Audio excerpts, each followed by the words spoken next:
Las dos capitales canarias se preparan para una noche de fiesta que puede ser multitudinaria. El entierro de la sardina en Santa Cruz de Tenerife, que abre la fiesta del carnaval en la calle, con los kioscos y bares preparados para celebrar una fiesta que lleva 2 años sin poder hacerse. El mismo tiempo que las fiestas fundacionales en Las Palmas de Gran Canaria, que también hace sus preparativos en el entorno de la playa de las Canteras. Hay muchas ganas de disfrutar de la fiesta que nos robó el COVID, pero también llamadas a la prudencia porque el virus no ha desaparecido, ni mucho menos. Y es que aunque con menos fuerza que antes, los contagios han llevado a 300 personas a ingresar en los hospitales y 10 han muerto en los últimos 7 días. ¿Qué tal? Buenas tardes. Hablaremos de esto y del millar de muertos que ha provocado el terremoto de Afganistán, que se enfrenta a una catástrofe humanitaria por la cantidad de personas que han quedado sin casa y sin apenas recursos tras el sismo. Podemos imaginar además la gestión que pueden estar haciendo de la catástrofe los dirigentes talibanes que se hicieron con el poder hace menos de un año. Después de expulsar a la mayoría de organizaciones internacionales, el gobierno de Afganistán pide ayuda.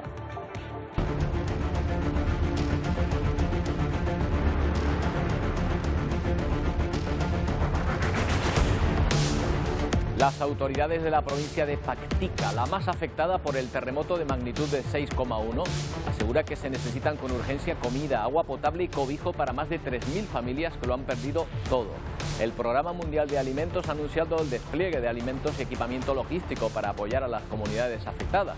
También la Media Luna Roja y la Cruz Roja han movilizado ayuda urgente, aunque las dificultades para llegar hasta los afectados son aún muchísimas.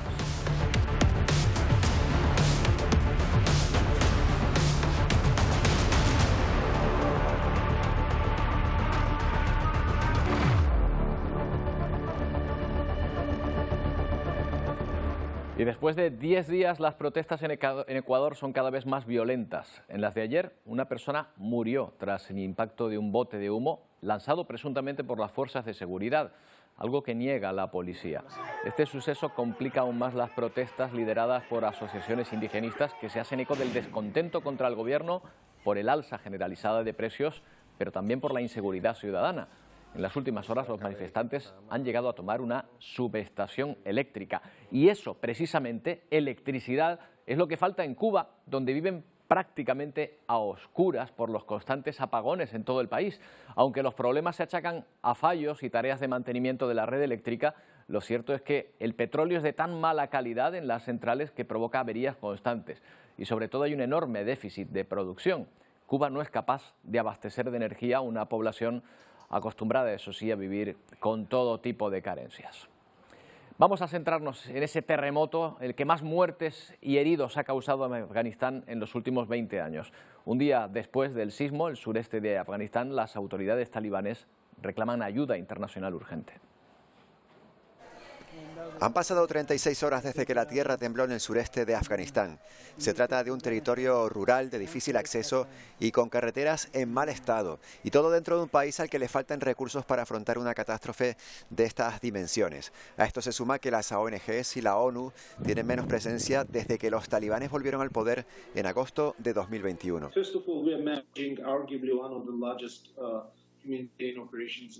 Estamos ante una de las operaciones humanitarias más grandes del mundo, afirma el representante de la ONU para Afganistán. Japón también ha anunciado el envío de material de auxilio y desde el país vecino Pakistán, una organización humanitaria ha mandado ambulancias con trabajadores de rescate. El portavoz de la fundación benéfica EDI ha anunciado que trasladarán a las víctimas a los hospitales afganos e incluso hasta Pakistán, si es necesario. También la organización Luna Roja se está desplegando en la zona. El tiempo corre en contra de los heridos y de los damnificados. Se calcula que alrededor de 15.000 personas podrían haberse quedado sin casa. Y mientras aquí en los montes de la provincia de Paktika, los supervivientes cavan fosas para enterrar a las víctimas mortales. El recuento de fallecidos y de heridos continúa. Este terremoto está ya considerado como el más mortífero en Afganistán desde el año 2002. Bueno, vamos a hablar con un experto en este tipo de fenómenos, Raúl López, ustedes lo conocen bien, vulcanólogo del IGN, colaborador habitual de este programa. ¿Qué tal, Raúl? ¿Cómo estás? Hola, ¿qué tal? Soy del Instituto Geológico y Minero, España, no del Geográfico, pero bueno. Del Instituto Geológico y Minero, del IGM, vale, de acuerdo. A eso. Hecha la puntualización, Raúl, ¿esta zona de Afganistán es una zona caliente en cuanto a terremotos?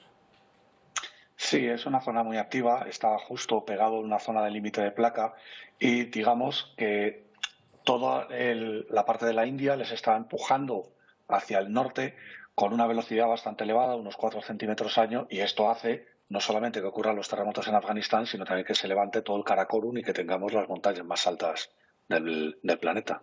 Claro, 6,1 es una magnitud grande, supongo. ¿Suelen darse terremotos de este tipo o no? ¿O no es de las mayores?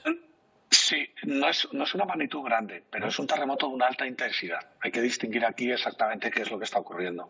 Es una zona donde se producen muchos terremotos de magnitud entre 6 y 7. Se producen muchos. El problema es que cuando estos terremotos son poco profundos, hacen que la parte superior de arriba vibre mucho y esto, si lo juntamos con la calidad de las viviendas y de los servicios, no hay que olvidar que es una zona que está bastante deprimida en cuanto a los servicios esenciales, agua potable, electricidad y sobre todo el tipo de construcción, con lo cual la hace muy vulnerable. Claro, esta es una zona de construcciones densas, no sé si la conoces esta zona en concreto, son construcciones altas, es una concentración de población muy densa. Es una concentración de población densa para lo que son las zonas. En la provincia donde ha ocurrido puedes encontrarte a 600.000 personas que están en núcleos de unos 40.000, 45.000 y que están muy concentrados. Sí había edificios que tenían construcción sismo resistente, pero aquí el principal problema que tienes es que tienes una dispersión muy alta de población que puede verse afectado con una calidad de construcción tremendamente mala. Si lo juntas con el tipo de gobierno que tiene ahora de los talibanes, es muy difícil saber exactamente cuál es el grado de afección. Claro, nos imaginamos. Y después las infraestructuras, porque aunque sean pocas las que tuviesen y de mala calidad, me imagino que un terremoto de este tipo las destroza completamente. Esto a medio plazo puede provocar más víctimas todavía, ¿no? Por los desagües, la falta de agua potable. No te quepa duda, porque fíjate, estamos hablando de una zona donde tienen apenas intervención, digamos que médica como la que nosotros conocemos, occidental, o sea, el acceso a hospitales, acceso a personal médico, acceso a personal de rescate. Ahora mismo el problema es que contrarreloj hay mucha gente que probablemente estará atrapada en zonas bastante defectuosas que se habrán colapsado totalmente. Las imágenes que salen es lo que están mostrando y el tema está en no disponer de unos equipos de rescate suficientemente eficaces para poder sacar el mayor número de personas posible, más la afección que va a venir después, que se va a producir por la falta de higiene, la falta de agua potable, la falta de alimentación, que puede provocar que siga aumentando las víctimas. Claro, ¿y normalmente hay réplicas cuando se produce un terremoto de este tipo? Sí, las réplicas que suele haber, además, nosotros utilizamos unas leyes muy sencillas a priori, y es que la réplica más fuerte suele ser el restarle un valor al terremoto máximo. En este caso es 6.1, la réplica mayor sería 5.1. Pero una réplica de 5.1 afectando a una zona que ya está previamente dañada y colapsada por la vibración del terremoto principal puede hacer que todavía podamos tener más víctimas. Con lo cual hay que estar atento al desarrollo de las réplicas. No tengo muy claro si las autoridades afganas están teniendo en cuenta todo este tipo de cosas. Además, lo cierto es que se ha sentido en otros países cercanos, en Pakistán, creo concretamente, también en la India. ¿Esto funciona como, no sé, como una especie de tsunami? ¿Se traslada el terremoto de un lado a otro o no? No tiene por qué haber réplicas más alejadas de allí.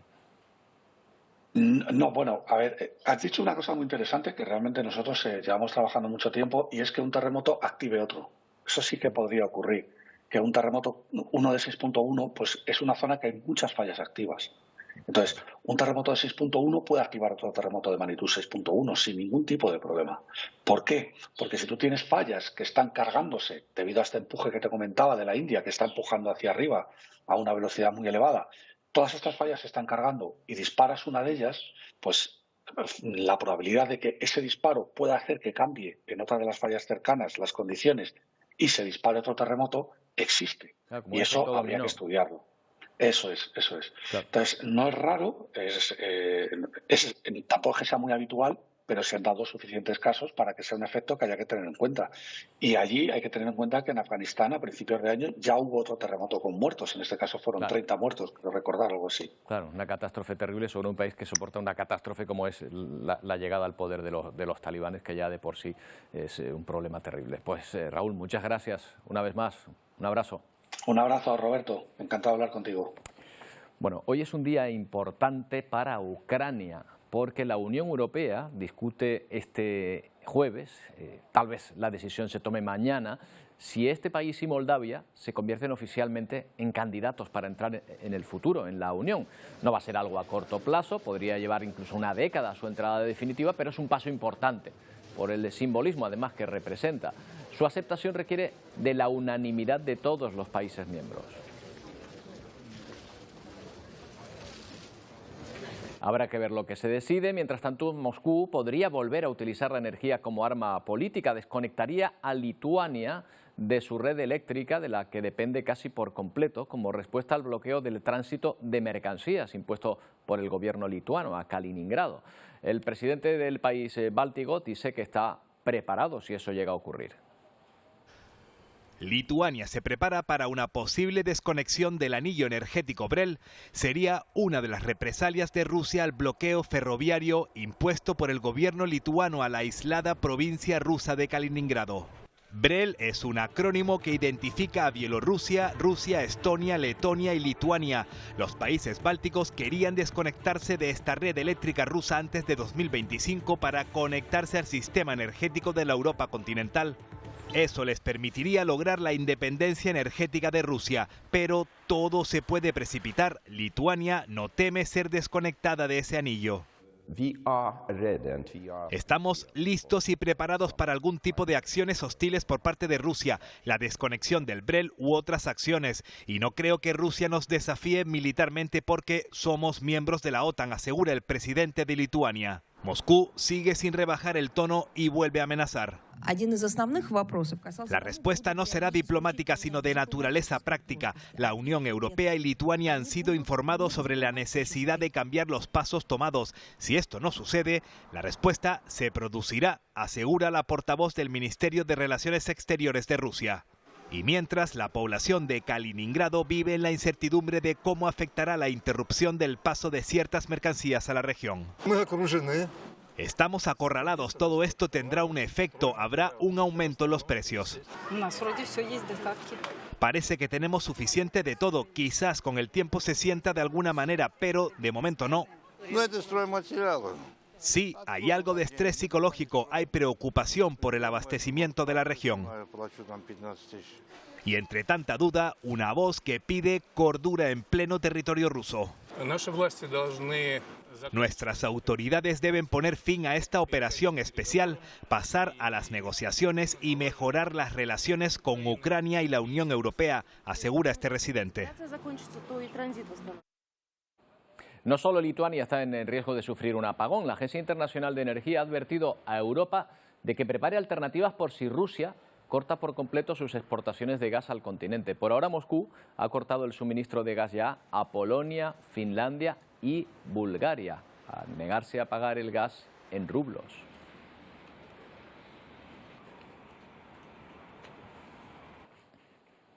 Y ayer veíamos cómo Vladimir Putin se jactaba de que las sanciones perjudican a todo el mundo más que a Rusia. Bueno, es más, incluso llega a afirmar que la economía de su país no se resiente. ¿Por qué? Porque ha encontrado, dice, otros mercados donde vender sus productos. Se refiere a los llamados BRICS, un acrónimo de los países que forman esta curiosa alianza: Brasil, Rusia, India, China y Sudáfrica. Extraños compañeros de viaje que suman unos 3.000 millones de habitantes. Este es aproximadamente el 40% de la población mundial. Desde este grupo defienden que la economía en estos países no solo no se ha ralentizado, sino que crece, y llegan a calcular incluso que pueden llegar a ser la mayor potencia mundial por encima del G7. Ese grupo desde hoy ha comenzado una nueva cumbre. A pesar de las sanciones, el régimen de Putin está resistiendo. Los rusos saben que son una potencia mundial en productos básicos y da igual las presiones de Europa, que a Putin no le faltan aliados. Es importante que a pesar de todos los problemas y dificultades, los círculos empresariales BRICS se sigan ampliando para beneficio mutuo en las áreas comercial, financiera y de inversión. En su intervención dentro del Foro Económico de los Países BRICS, Putin destacó cómo en los 3 primeros meses del año el comercio internacional con Brasil, India, China y Sudáfrica aumentó un 38%, lo que equivale a 45.000 millones de dólares. Lo que está claro es que las economías emergentes se mantienen sólidas a pesar de los desafíos globales e incluso, aunque muchos analistas son pesimistas, por ahora países como los que conforman BRICS siguen resistiendo. La gente hablaba de una probable recesión en 2022, dice este economista, pero India va a crecer entre un 8,5 y un 9%, China hasta un 5% y Brasil y Sudáfrica por encima del 2%. El presidente de China, en el discurso inaugural de este foro, pidió una mayor cooperación de políticas macroeconómicas. Se ha demostrado una y otra vez que las sanciones son un boomerang y un arma de doble filo. Politizar, instrumentalizar y armar la economía global e imponer sanciones deliberadamente terminan dañando los intereses propios. Un foro que está demostrando la vitalidad y el atractivo de la cooperación económica de este grupo de mercados emergentes. 5 países que actualmente representan el 25% de la economía mundial. Venga, vamos a preguntar a Sergio Andrés Pérez, es analista y docente sobre este asunto. ¿Qué tal, Sergio? Buenas tardes. Buenas tardes. Bueno, ¿ha encontrado Putin un mercado que sustituya las ventas que hacía a Europa en este grupo de BRICS? Sí, a ver, yo en este caso destacaría 2 cosas. La primera, que hasta ahora Europa lo que ha comentado es que no comprará a Rusia, pero a día de hoy sigue comprando a precio de oro el gas y el petróleo. En realidad dicen que prácticamente la guerra se paga solo con lo que Europa está todavía pagando. Y el carbón comentaron que a partir de agosto. Y por otro lado, lo que quizá no se ha tenido en cuenta, ya China desde el principio, por el volumen de gente que tiene y el crecimiento de la clase media china, necesita los productos. Entonces China le ha dicho a Rusia que todo el petróleo que quiera venderle se lo comprará. Entonces, claro, yo creo que Putin en parte tenía esta baza guardada. Y eso no significa que él quiera renunciar a Europa, pero sabe que puede vender todo a China. Sergio, otra cosa es que se la compren al mismo precio, ¿no? Eso también, porque la India está comprando muchísimo, pero claro, no lo estará pagando igual que Europa, seguro. Claro, lo están pagando a un precio un poco más rebajado y la jugada, creo yo, de Putin es, bueno, si queréis comprar el petróleo a Estados Unidos un 40% más caro que a mí, claro, pues a ver si podéis. Claro, oye, esto de los BRICS es curioso porque son países que en principio no tienen demasiado en común. Bueno, China y Rusia comparten frontera, pero el resto, mira, Brasil, Sudáfrica, ¿no? Están como muy alejados unos de otros, no tienen nada que ver. Sí es cierto que en principio, fíjate que el concepto de BRICS nace de Estados Unidos, de un economista de Goldman Sachs, que es quien predijo que estos países en concreto, por crecimiento, por población, por territorio, iban a ser en 2050 una potencia. Sí que es verdad que históricamente hay relaciones, por ejemplo, pues Estados Unidos con Pakistán, la India con la Unión Soviética, Sudáfrica también con la Unión Soviética, pero si lo miramos a nivel económico, en realidad nos encontraríamos un representante europeo que sería Rusia, 2 asiáticos que serían China e India, Sudáfrica y por la parte americana Brasil, con lo cual a nivel económico sí que tiene cierto sentido. Más allá no sería una idea estilo Unión Europea. Claro, no podrían llegar a más, bueno, por lo menos a mayor acuerdo, habida la lejanía que hay en principio. Son el mercado único y tal, ya se nos antoja más difícil. Pero mira, cuando dice Vladimir Putin que esto de las sanciones en realidad no le afectan, ¿esto es un farol de Putin o es verdad? No, le afectan por supuesto, eso sin duda, y sobre todo le afectarán más a largo plazo. Lo que sucede, sobre todo porque mucha empresa internacional se ha marchado, que esas empresas internacionales se marchen implica, por ejemplo, un crecimiento del paro brutal.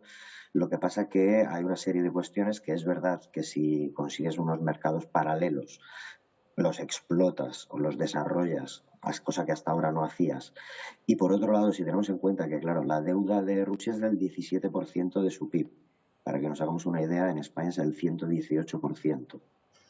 Eso implica que pueden mantener situación problemática durante más tiempo pero no significa que las sanciones no les estén afectando, por supuesto que les afectan. La cuestión es cuánto tiempo tienen para cambiar de estrategia económica. Claro, o sea que a medida que pasa el tiempo, digamos que cuanto más largo dure esta situación, más va a sufrir Rusia frente a Europa.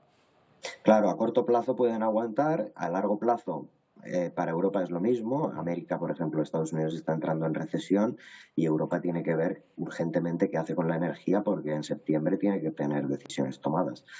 Entonces Rusia también sabe que en septiembre tiene que haber reorganizado de alguna manera su economía. De ahí que la apuesta de los BRICS pueda resultar la única salida que tenga. Bueno, pues veremos qué es lo que pasa y quién aguanta más en esta situación, en este pulso que están haciendo en cuanto a las sanciones ambos bloques. Sergio, un placer como siempre, gracias.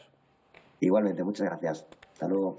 Tiempo para una pausa, volvemos enseguida con más cosas que les interesan, no tardamos.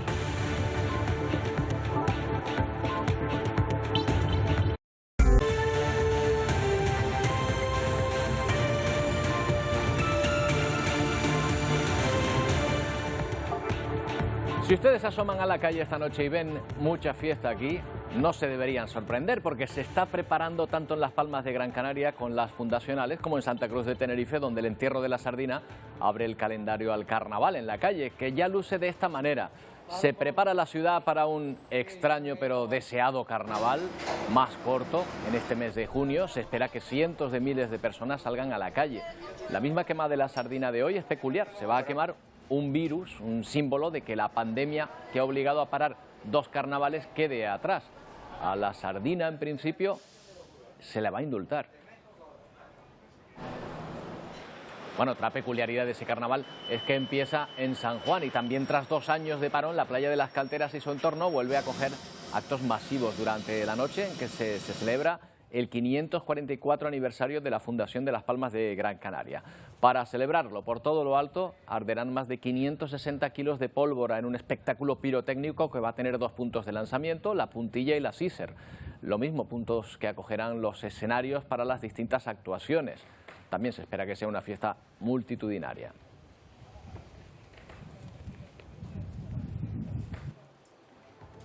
Claro, y a las puertas de estos grandes eventos podemos preguntarnos, bueno, ¿y del COVID qué? Han sido 2 años con restricciones y hemos querido analizar cómo nos encontramos en este punto. Miguel Vega, muchos expertos dicen que estamos ya en la 7ª ola incluso. Sí, nos hemos querido fijar en ese último informe publicado este martes 21 de julio por parte del Ministerio de Sanidad y también la Consejería de Sanidad del Gobierno de Canarias. En este último informe del Ministerio se notifican más de 50.200 las infecciones a nivel nacional y en Canarias son más de 10.500 los contagios. Si nos fijamos en esa población vulnerable, los mayores de 60 años a nivel nacional se han notificado más de 23.700 contagios y en Canarias más de 2.900 infecciones. Esto en cuanto a contagios, pero desde hace meses, como saben, ya estos datos no son un indicador. Incluso hemos dejado de lado la incidencia acumulada. Ahora los expertos vigilan de cerca ocupación hospitalaria y fallecidos. Ya me salió. ¿Cómo nos encontramos en Canarias, Miguel? Sí, en ese último informe de la Consejería de Sanidad en Canarias notifica que hay ingresadas en las unidades de críticos 20 personas y han fallecido por la COVID-19 en estos últimos 7 días 10 personas. Pero nos hemos querido fijar con estas cifras en hace 5 meses, en enero, cuando nos encontrábamos en plena 6ª ola impulsada por la variante Omicron. En esa fecha, el 21 de enero de 2022, habían ingresadas en las unidades de críticos de las islas más de 110 personas y fallecieron en tan solo 7 días 57 personas. ¿Qué variante nos afecta más? A principios de año Omicron desbordó hospitales, provocó un cambio en el siguiente de la pandemia, una variante que multiplicó los contagios y que ha seguido expandiéndose, Miguel. Sí, aunque los expertos y las administraciones públicas siguen vigilando muy de cerca esa variante Omicron, que es la que genera el mayor porcentaje de contagios a nivel nacional y en las islas, también están muy pendientes de esa subvariante llamada silenciosa, que ya representa el 73% de los casos. Pero en las últimas semanas han aparecido 2 sublinajes, la BA4 y la BA5, que representan en las islas un 10% de los nuevos contagios notificados. Bueno, pues no hay restricciones, vuelven las fiestas multitudinarias, pero no se va el virus. Un buen momento para hablar de la situación con Amos García, jefe de epidemiología del Servicio Canario de Salud. ¿Qué tal? Amos, buenas tardes. Hola Roberto, buenas tardes. Un placer como siempre estar con ustedes. El placer es nuestro. Bueno, Amos, cientos de personas hospitalizadas, una decena de muertos en una semana. ¿Por qué esta situación en la que estamos no es alarmante? Vamos, no es alarmante, pero nos debe alertar. Y no nos debe preocupar, pero nos debe ocupar. ¿Por qué se produce esta situación en estos momentos? Pues en mi opinión es fruto de dos circunstancias que conviene recordar. En primer lugar, lógicamente, a la extensión de las medidas que teníamos implementadas frente a la pandemia, unida al aumento de las relaciones interpersonales y una mayor movilidad, junto al hecho de que tengamos nuevas variantes que tienen una característica muy clara. Son mucho más transmisibles, por eso se van convirtiendo en prevalentes, pero al mismo tiempo afortunadamente menos virulentas. Entonces, ¿este escenario qué está significando? Pues está significando, lógicamente, una incidencia acumulada importante, sobresaliente, de casos, pero que afortunadamente no se está trasladando a un incremento de lo que representaba la cara más terrible, más dramática, más terrorífica que tenía la pandemia, que era la vinculada a las UCI y a los fallecimientos. Eso afortunadamente es lo que nos diferencia este escenario de escenarios pasados. Pero cuidado, lógicamente tenemos que controlar esa incidencia acumulada ascendente, porque lógicamente no es lo mismo actuar frente a 10.000 casos que frente a 1.000 casos, porque independientemente de que en estos momentos el número de ingresos de UCI sea, gracias a la vacuna, inferior al de otra época, lógicamente, si tenemos 10.000 casos, va a haber un número de ingresados en UCI superior al que tendríamos si tenemos 1.000 casos, y esto nos hace estar alerta. Claro, la misma lógica nos lleva a pensar que ahora, con las fiestas que va a haber, el número de casos va a aumentar. Sí, indudablemente es lógico pensar que una vez pasado una semana, 10 días de todos los eventos multitudinarios con los que vamos a estar conviviendo, puede dar lugar a un incremento en el número de casos. Pero yo creo, por eso que es fundamental reforzar el siguiente mensaje. Claro que hay que recuperar parte, en función de este nuevo escenario que he comentado anteriormente, que hay que recuperar parte de la vida que hemos tenido secuestrada durante 2 años como consecuencia de la aparición en escena de un microorganismo que ha sido tremendo, el SARS-CoV-2. Pero cuidado, que esa volver a recuperar parte de la vida se haga con precaución, con prudencia. Y esto pasa fundamentalmente por proteger a nuestros vulnerables. Oye, si una persona es vulnerable, o si sabemos que es vulnerable y va a acudir a un evento multitudinario, que no se deje la mascarilla FFP2 en casa, que la lleve puesta. Y otro elemento clave que creo que es fundamental reforzar en estos días. Hay muchas personas que nada más tienen 2 dosis de vacuna administradas, no han recibido la tercera. Y para estar completamente adaptados a la pauta completa, tienen que recibir esta tercera dosis. Por favor, pónganse esta tercera dosis lo antes que puedan. Hombre, huir de las aglomeraciones en fiestas como esta es complicado, pero a lo mejor decir que se puede llevar mascarita y mascarilla, a lo mejor no es una exageración, ¿verdad? No, desde luego, son compatibles. Si cambiamos la palabra mascarita por mascarilla, mira, ya tenemos un disfraz perfecto. No, más de uno, ya te digo yo que más de uno, los disfraces en este fin de semana en Santa Cruz de Tenerife seguro que va a tener que ver con la sanidad y también con el COVID, al que esperamos decirle adiós muy pronto. Amos, que disfrutes de las fiestas, las fundacionales, la del carnaval, las que puedan ser, y muchas gracias por atendernos. Nada, seguro. ¿Me permites que diga una cosa nada más, Roberto? Mira, en estos momentos estoy convencido que la mayoría de la gente que nos está viendo conoce a alguien que tiene el COVID en estos momentos. Pero en estos momentos también es más difícil encontrar a alguien que diga, conozco a alguien con COVID que esté grave en un hospital. Y ese es el cambio del escenario. Pero que ese cambio de escenario no nos lleve a la despreocupación. Por una cuestión muy simple, seguimos en pandemia. Amos, un abrazo, muchas gracias. Un abrazo, gracias a ustedes. Hasta luego. Bueno, la Guardia Costera griega ha rescatado a 32 migrantes que estaban varados en Barbalia. ¿Y qué es Barbalia? Pues un pequeño islote en el mar Egeo. Y entre los rescatados encontraron un bebé recién nacido. Su madre dio a luz en esa pequeña isla poco después de que la mafia con la que viajaban los abandonara a su suerte.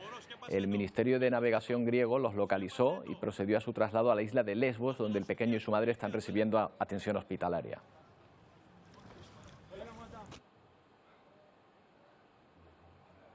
Bueno, y en ese vehículo van el príncipe Carlos de Inglaterra y su mujer llegando a Ruanda de visita oficial. También va a estar Boris Johnson. Hay reunión de líderes de la Commonwealth en el país donde el Reino Unido pretende enviar a los migrantes que entren de manera ilegal en su territorio. Ya saben la polémica que hay en torno a este asunto. El Ejecutivo británico presentó ayer un proyecto de ley que, de aprobarse, permitiría no acatar las decisiones del Tribunal Europeo de Derechos Humanos, que hasta el momento ha paralizado esos vuelos de deportación desde el Reino Unido hasta este país en el centro de África.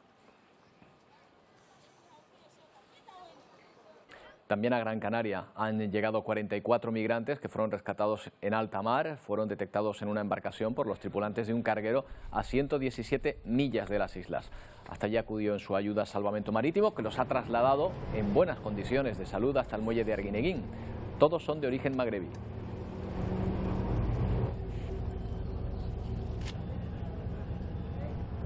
Bueno, ya saben que nos centramos, que hablamos de un problema en ciernes muy grande que se está produciendo muy cerca de Canarias, en el Sahel, en la zona del Sahel. 25.000 muertos en 10 años, apenas algún gesto por detener esa masacre por parte de la comunidad internacional. Es la gran crisis que asola el Sahel occidental, esa franja de países, Níger, Burkina Faso o Mali, que han recorrido los periodistas Pepe Naranjo, colaborador de esta casa, y Juan Luis Roth desde 2019. Ambos les contábamos ayer que han inaugurado la exposición Las Tres Fronteras en Casa África, y precisamente vamos a recorrer con ellos esa exposición. ¿Qué tal, Pepe? Buenas tardes. Hola, ¿qué tal? Buenas tardes, Roberto. Oye, antes que nada, Pepe, antes de comenzar con este recorrido, precisamente en la presentación de la exposición hablabas de una masacre terrible que se ha producido de nuevo en este lugar, que han detectado de nuevo en un campo de refugiados. ¿Puede ser? Bueno, fue un acto realmente salvaje, ¿no?, que se cometió el fin de semana pasado en la zona de Bancás. En concreto fueron 3 pequeñas aldeas en donde se produjo un incidente gravísimo, ¿no? Entraron hombres armados con Kalashnikov a bordo de motos y, al parecer, supuestamente, porque en esos pueblos había habido alguien que había dado un soplo, digamos, al ejército de donde se encontraban los grupos armados, los yihadistas, y estos, en venganza, entraron en estos pueblos asesinando sobre todo a los varones, una ejecución, digamos, sumaria en la que fueron asesinados, al menos, que se sepa de momento, 132 personas. Y es una matanza que nos lleva de nuevo, una vez más, porque no es la primera vez, ¿no?, y lo hemos comentado en muchas ocasiones, al corazón de este conflicto del Sahel, como comentabas, ¿no?, que ha provocado tantísimos muertos en estos 10 años y un auténtico éxodo de población de ya casi 4 millones de personas que han tenido que huir de sus hogares. Claro. Digamos que estamos en un ciclo, en una espiral de violencia tremenda que parece no tener fin, ¿no? Quien vaya a esa exposición en Casa África puede darse cuenta de situaciones como esta. Por ejemplo, Pepe, estás con Juan Luis, vamos, si te parece, a ver algunas de las fotografías. Por ejemplo, uno de esos campos de refugiados donde muchísimas de estas personas pues tratan de encontrar refugio, huyendo de la violencia, huyendo también de la necesidad, ¿verdad? Enséñanosla. Sí, así es, ¿no? Aquí, por ejemplo, podemos ver el campo de refugiados malienses de Gudebo, en donde viven en estas condiciones que vemos, ¿no?, las personas que han huido de Mali y que ahora, en este caso, se encuentran en Burkina Faso, ¿no? Pues situaciones tremendas. Las viviendas son viviendas provisionales hechas de plástico, con palos, etcétera, en unas condiciones climáticas además durísimas, ¿no?, porque ahí ya sabemos que hace muchísimo calor, a veces hay tormentas que se llevan por delante el plástico de estas casas, viven de la ayuda internacional, de lo que les da el Programa Mundial de Alimentos. Digamos que, bueno, pues como viven refugiados, además en un contexto que ya de por sí es un contexto complicado, ¿no?, como es el del Sahel, ¿no? Claro, ¿cuántas personas pueden llegar a vivir en un campo como este? Pues entre 5.000, 8.000, depende, ¿no?, porque es mucha gente también que se va desplazando. Hay que tener en cuenta que ellos proceden de una cultura de mucho movimiento, son nómadas, seminómadas, entonces no siempre hay la misma cantidad de población en el campo. Además, te tengo que contar que en este campo que estamos viendo ahora mismo, ¿no?, hubo un ataque, después de que Juan Luis Roth y yo estuvimos allí en el 2019, se produjo un ataque de los grupos armados, con lo cual los refugiados que han huido de la violencia se ven enfrentados allí donde están acogidos a más violencia, ¿no? Lo cual es tremendo, ¿no? Claro, y en esto muchas de estas personas recurren también a los militares para que le echen una mano. Creo que tienes también, tiene una instantánea también en la que se puede ver precisamente cómo tratan de acercarse a ellos y cómo buscan refugio también en estas personas, ¿no? Sí, efectivamente, ¿no? Aquí vemos, por ejemplo, esto es Níger, una fotografía de Juan Luis también, en la que hay una caravana de la paz en la que el gobierno de Níger trata, digamos, de hablar con las comunidades para ver cómo resolver sus problemas, si les tienen que construir un pozo o una escuela o dar empleo a sus jóvenes para que no se afilien a los grupos yihadistas. Entonces es un intento de tratar de frenar el avance de estos grupos armados negociando y hablando con las poblaciones locales, ¿no? Que al final un intento de diálogo, digamos, ¿no? con las comunidades. Pepe, déjame saludar a Juan Luis, que creo que nos oye, que está al lado tuyo, ¿verdad? Que es el autor de esta fotografía. Juan Luis, ¿qué tal? ¿Cómo estás? Muy buenas tardes, ¿qué tal? Oye, impresionado por estas fotografías. ¿Es difícil acercarte hasta el punto de poder retratar toda esta cotidianidad? ¿Eres bien acogido en el momento de sacar estas fotografías o digamos que prefieren estas cosas que no se vean demasiado? ¿Cómo es tu trabajo en este entorno? Bueno, siempre lo más complicado es el acceso, ¿no? Para llegar a los campos de refugiados, desplazados, pero una vez que llegas allí, por regla general, todo el mundo quiere contarte su historia y que la vea todo el mundo y que vean en las condiciones tan infrahumanas en las que están viviendo, ¿no? Entonces, a la hora de trabajar, una vez que ya estamos en el sitio, nos encontramos muchas dificultades. El problema es llegar hasta el sitio afectado. Claro, ahí es un problema. Después, a la hora de encontrar protagonistas también, me imagino que no será del todo fácil, pero miren, han encontrado a uno que además tiene una historia muy curiosa. Creo que es que era un yihadista arrepentido, ¿es así? Efectivamente. Tuvimos la suerte en Níger, a través del general Abutarca, que es la foto que monta sobre el retrato de Husseini, pues de poder entrevistar a este hombre. Él es Husseini y él era pastor en Bibi Yorgo, que era su pueblo natal en Níger, y desde los 10 años se dedicaba a cuidar el ganado de su padre y de su familia, ¿no? En un momento dado, un grupo, el Estado Islámico, llegó a su aldea y, como no tenía recursos económicos, le ofrecían una moto, dinero en efectivo, un AK-47, un arma, ¿no? Entonces, pasar de ser nadie a tener un estatus de poder en su aldea, pues al final cayó en manos del Estado Islámico y estuvo 2 años trabajando para ellos. Pero, en su caso, no cometió delitos de sangre y su función era meramente de tratante de ganado, del ganado que robaban en las incursiones que hacían en otras aldeas. Pues él se encargaba de venderlo, conseguir gasolina para estos grupos, y al cabo de los 2 años se dio cuenta que eso no iba a ningún lado. Ya lo empezaban a presionar más para que diera más paso y se implicara más en el grupo, y se enteró de este programa que estaba llevando a cabo, implementando el gobierno nigerino, y entró en el programa. A día de hoy vive en Níger, o sea, en Niamey, con su familia, sus 4 hijos, en una casa de acogida en la que intentan rehabilitar a estos yihadistas que se han arrepentido y quieren insertarse en la sociedad. Como era un pastor, no tiene formación académica, no sabe leer, no sabe escribir. Entonces, un pastor en esas condiciones, en Niamey, en la capital, tiene pocas posibilidades laborales. Así que ahora está intentando formarse para encontrar un trabajo y poder rehacer su vida. Claro, son historias cotidianas que están detrás de toda la geoestrategia y de todos los problemas globales de los que estamos hablando, ¿no? Y que cada uno son una historia. Pues Juan Luis, Pepe, enhorabuena por esta exposición, y la verdad es que es un lujo, poder hacer un recorrido por esta zona de África tan problemática ahora mismo, a través de estas fotografías. Gracias por acompañarnos. Gracias a ti, Roberto. Gracias a ustedes. Un saludo a los dos. Bueno, pues ahí se pueden ir a Casa África a ver esta exposición, un recorrido como que hemos hecho nosotros, en el que se cuentan todas estas historias de esta zona, de este lugar. También tenemos que contarles cosas de América, del continente americano, en el 10º día de protestas en Ecuador en contra del gobierno de Guillermo Lasso, convocadas por la Confederación Indígena. Miren, están viendo a un hombre junto a un bote de humo, que es al menos la cuarta víctima mortal que deja las movilizaciones en contra de la subida de precios que afecta a ese país. Cientos de personas heridas e importantes daños materiales se extienden por todo Ecuador.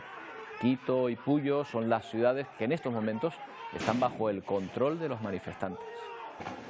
Nosotros somos humanos, no somos un perro.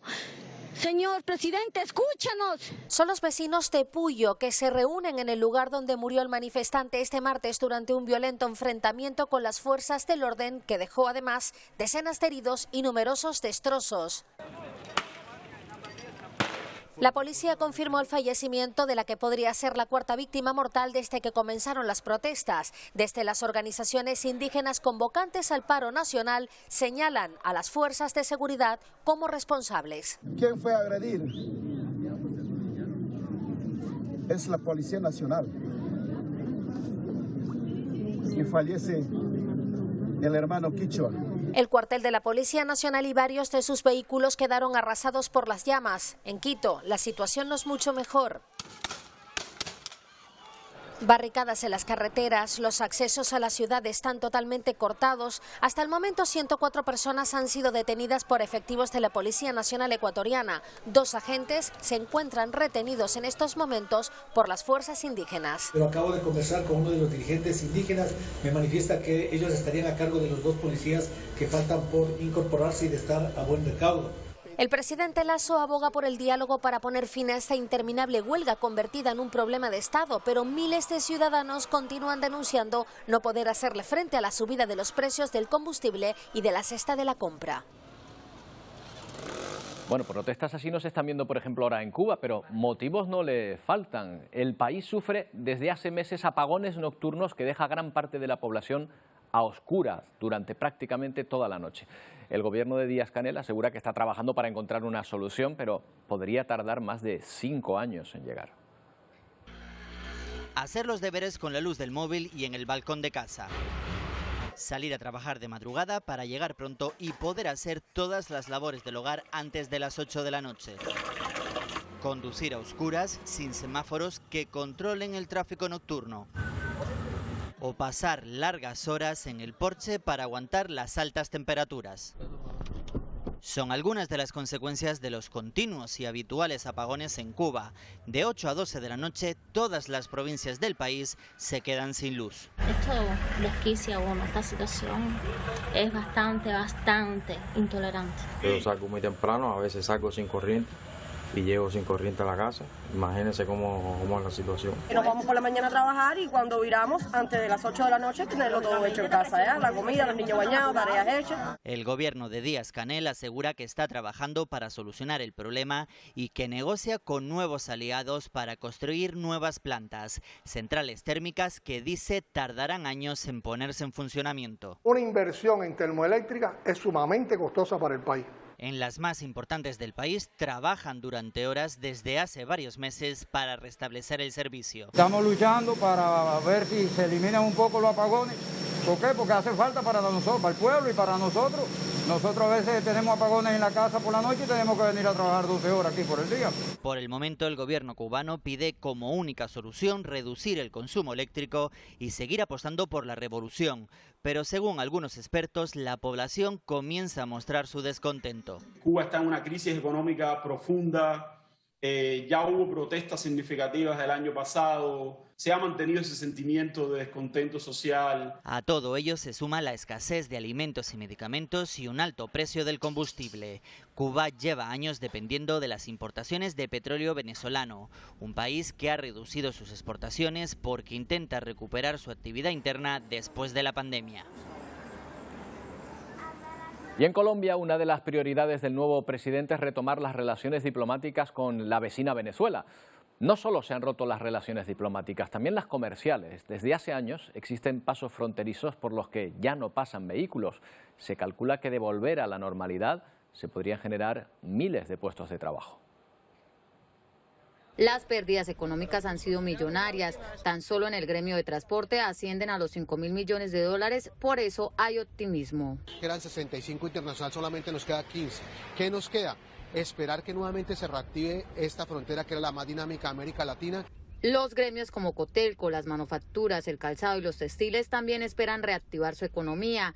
En total se generarían 120.000 empleos en la región de restablecerse la relación con Venezuela. La posibilidad de recuperar el comercio y la actividad de negocios que nutre a la hotelería y la movilidad de personas, que fundamentalmente es lo que hace que exista nuestro sector de servicios hoteleros. Se activaría la economía para todo el mundo y crearía mucho empleo. Entonces necesitamos que eso se abra para poder seguir elaborando, que haya más comercio, haya más gente que venga y ir hacia allá a hacer intercambios comerciales. Desde hace 7 años tampoco hay tránsito de vehículos particulares por los puentes internacionales que conectan a Norte de Santander con Venezuela. De abrirse normalmente la frontera, se esperan que crucen de lado y lado cerca de 130.000 vehículos. Bueno, en Estados Unidos asistimos a un rescate angustioso de un niño en medio de una casa incendiada. Por suerte acabó felizmente.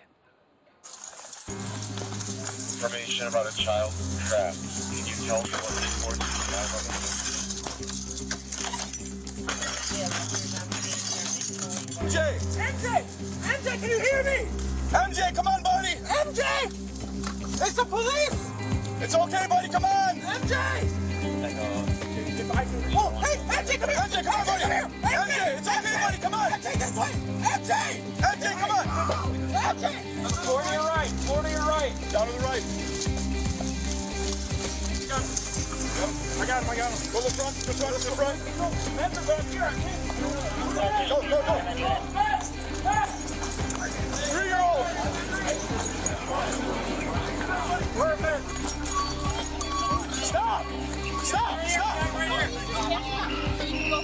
Hey, here we go. Go, you know. Still going? He was just crying.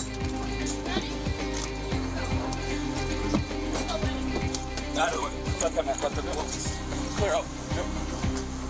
His name's MJ, Michael James or something like that. 3 years old. Este es otro momento crítico del que todo el mundo habla. En un campeonato de natación sincronizada en Budapest, una de las competidoras, la estadounidense Anita Álvarez, se desmaya en el agua, pierde el conocimiento cuando competía en solitario. No se ahogó, gracias a la rapidez de su entrenadora, la española Andrea Fuentes, que se tiró al agua inmediatamente. Anita Álvarez está bien y ahora se estudia si podrá competir mañana.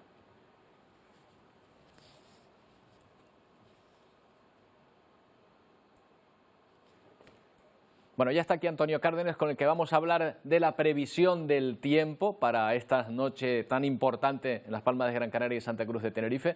Pero antes de empezar por ahí, Antonio, la sequía, un problema que se está extendiendo por medio mundo, ¿eh? Sí, hemos hablado de la sequía en España, Roberto, donde los embalses ahora mismo en España peninsular están por debajo del 50%. También teníamos problemas de agua aquí en Canarias, pero bueno, como tú dices, no es algo que nos atañe solo a nosotros. Por ejemplo, vamos a ver cómo el río Po es el río más caudaloso de Italia. Ayer hablamos de él, vimos imágenes del río Tíber, pero este es el río Po que parte de los Alpes, que llega hasta el mar Adriático y cruza 650 kilómetros. Y fíjate en los niveles que está. No había estado en niveles tan bajos desde hace 70 años. De este río, por supuesto, se nutre pues el agua de los alrededores de todo ese recorrido de 600 kilómetros y bueno, está en niveles, como podemos ver en estas imágenes, bajísimos. También estamos teniendo problemas de sequía, Roberto, en Las Vegas, en Estados Unidos. Vamos a ir rápidamente hacia ese lugar, el estado de Nevada, donde, bueno, hemos visto siempre palmeras, hemos visto césped, pero que ahora el césped natural en Las Vegas, el que no sea para algo útil, si es un campo de fútbol, por ejemplo, o de fútbol americano, no lo van a quitar, pero si es césped ornamental, a partir de 2026 va a estar prohibido y ya desde hoy están persiguiendo a las personas que utilicen el agua para regar césped porque el agua se tiene que utilizar para algo que sea imprescindible. Bueno, en California ya estaban restringiendo el uso del agua de riego. El vídeo que nos contó Nacho Cabrera el otro día con esas patrullas para perseguir a los que usen mal el agua, bueno, pues aquí en Nevada, en Las Vegas, también hay patrullas de ese estilo.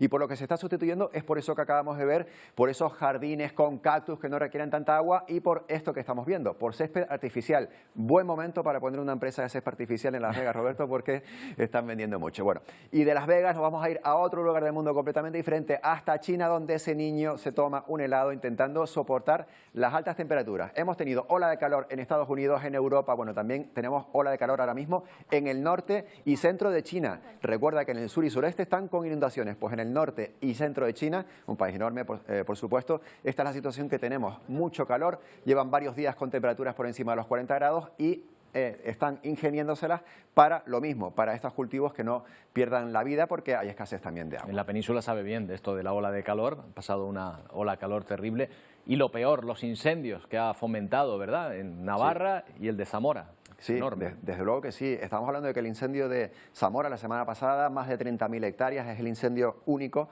más grande, más devastador hasta ahora de la historia de España. Y fíjate, estas son imágenes, Roberto, de Navarra, donde siguen los incendios. El último declarado ayer se está en vigilancia, siguen en nivel de alerta 2 y estas imágenes grabadas desde dron, donde se ve pues cómo ese paisaje ha cambiado de color, ahora está lleno de color negro. Allí en Navarra, la semana pasada lo vimos, había varios focos, bueno, todavía sigue habiendo algunos y hay una persona detenida incluso por uno de los incendios que pudo haber estado provocado por esa persona. Lo cogieron con 6 mecheros.